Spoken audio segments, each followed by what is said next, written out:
The dust was a constant adversary, a pale shroud that clung to the cracked timbers of the corral and settled in the lines of Ilara's face. It was the taste of grief, the grit of solitude. Out on the vast, sun-scorched plains of the territory, loneliness was a physical presence, as real as the heat that shimmered above the blanched earth. Her world had shrunk to this failing ranch, a parcel of land held together by her late husband's sweat and now unraveling under the weight of her sorrow.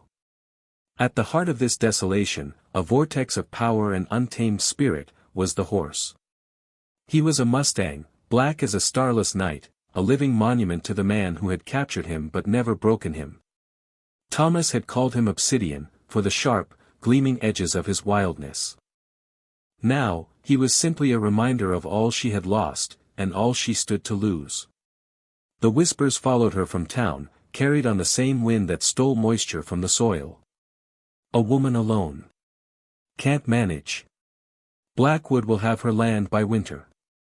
Sterling Blackwood, a man whose smile never reached his eyes, had already made his offer, a pittance that was more an insult than a transaction.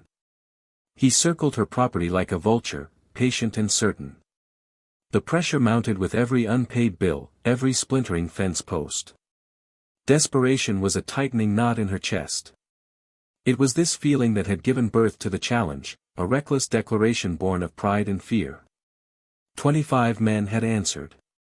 They came full of swagger and cheap whiskey, their spurs jingling with arrogance. They saw not a grieving woman's last stand, but a prize to be won, the horse, and a stake in the land. The 25th man was no different. He was broad-shouldered and loud, his laughter echoing unnaturally in the tense silence of the corral. Ilara stood by the fence, her hands clenched, watching him approach the stallion. Obsidian was not a creature of bluster. He was still, his hide twitching, his dark eyes fixed on the man with an intelligence that felt ancient and absolute. The man swung a leg over, his weight landing hard. For a single, deceptive moment, the horse stood firm. Then, the world exploded. It was not a simple buck, but a violent, primal rejection. The man was airborne before he could utter a curse, landing in a heap of bruised pride and choking dust.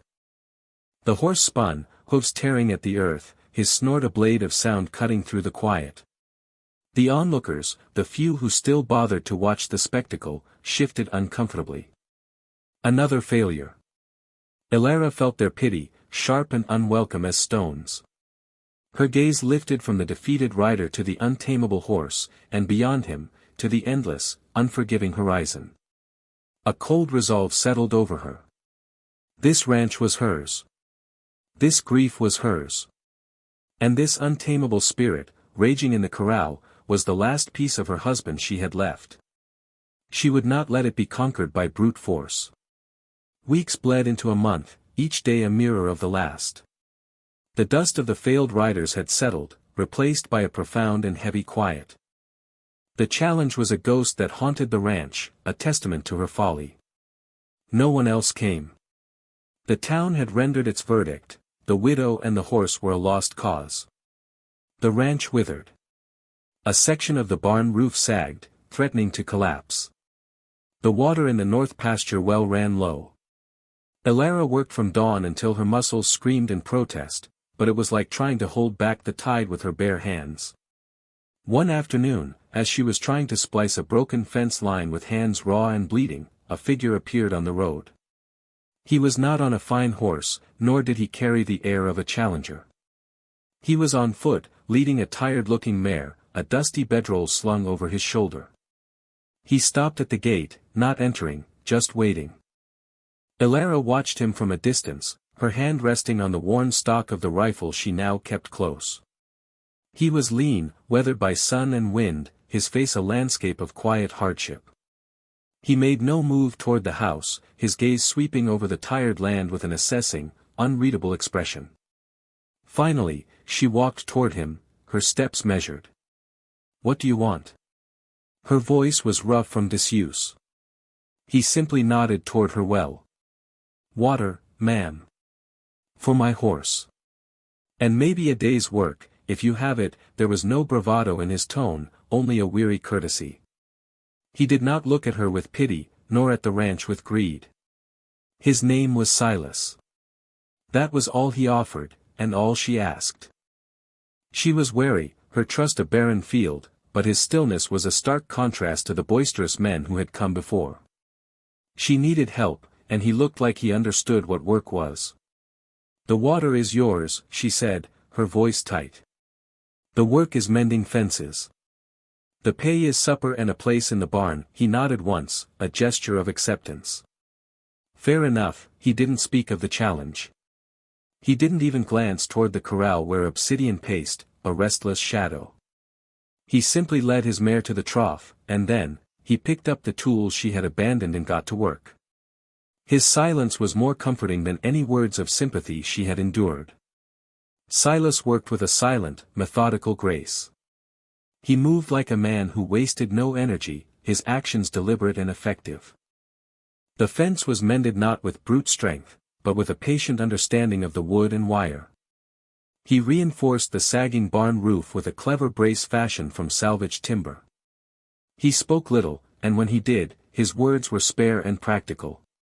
"That post will hold till spring," he'd say, or, "the well needs digging out," not just wishing. Elara watched him from the porch, from the kitchen window, from behind the veil of her chores.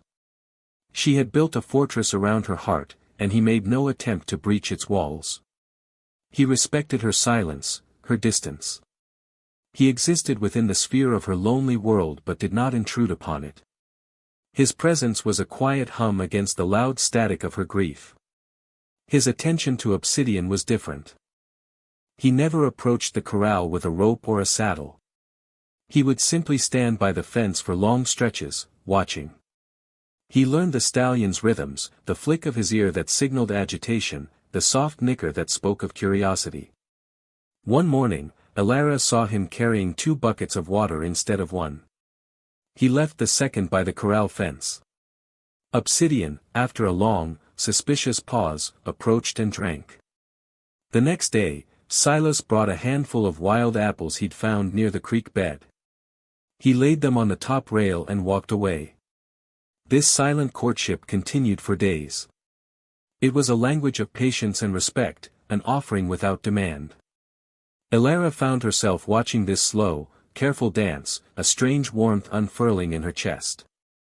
He was not trying to conquer the horse, he was trying to understand it. In his gentle persistence, she saw a reflection of her own stubborn will to survive. He was tending to the horse's wildness, not trying to extinguish it. One evening, as twilight bled purple and orange across the sky, he entered the corral. He carried no tools of coercion, only the quiet authority he had earned. Obsidian watched him, tense but not panicked. Silas didn't walk directly at him but circled the edge, speaking in a low, calm murmur that was lost to the wind. He stopped, stood still, and waited. It was the horse who made the final move, taking a hesitant step forward, then another, until his velvet nose touched Silas's outstretched hand. Elara held her breath, her heart a painful drum against her ribs. Slowly, carefully, Silas ran his hand along the powerful neck, then over the strong back. And then, with a fluidity that seemed impossible, he swung himself onto the stallion's bare back. Obsidian shuddered, his muscles coiling like steel springs. He took a few dancing, uncertain steps. But he did not buck. He did not fight. Silas sat easy, his body moving in perfect harmony with the animal beneath him. He urged the horse forward, and together they moved out of the corral and onto the open plain, a single, powerful silhouette against the dying sun. It wasn't a breaking. It was an agreement. When he returned, he slid from the horse's back and simply said, "He's a good horse." Just needed someone to listen. Elara met his gaze, and for the first time, she let him see past the wall. "The land," she said, her voice barely a whisper. "The challenge." He shook his head. "I came for a day's work, ma'am." "Looks like there's more than a day's worth here." The prize was never the point. The point was the work. The point was the listening. The fragile peace Silas had cultivated was shattered by the arrival of Sterling Blackwood. He rode up to the house not alone, but with two hard-faced men whose hands rested too comfortably on the pistols at their hips. Blackwood's smile was a predatory slash across his face. He'd seen Silas riding Obsidian from a distance, and the sight had curdled his patience into outright aggression. "Well, Elara," he boomed, dismounting without invitation. "I see you found yourself a horse whisperer. But a broke stallion doesn't pay your debts." He produced a sheaf of papers. "The bank has transferred your debt to me. You have 1 week to pay, or I take possession of this land." It was a lie, a cruel and transparent power play, but in this lawless territory, a claim made with enough force was often as good as the truth. Elara felt the familiar cold dread creep up her spine, but this time, something else rose to meet it, a hot, defiant anger. She was not the same woman who had huddled in her grief weeks ago. Silas stepped forward, placing himself slightly in front of her. His posture was relaxed, but his eyes were chips of ice. "This is her property, Blackwood. You've got no claim here." Blackwood laughed, a harsh, grating sound. "And who are you? Some drifting hired hand? This doesn't concern you." He gestured to his men. "We're here to inventory my assets." As one of the men moved toward the barn, Elara's voice cut through the tension, clear and steady. "Get off my land." She had moved to the doorway, and in her hands, she held her husband's shotgun. It was heavy, solid, and it felt like an extension of her own will. Blackwood's smile faltered.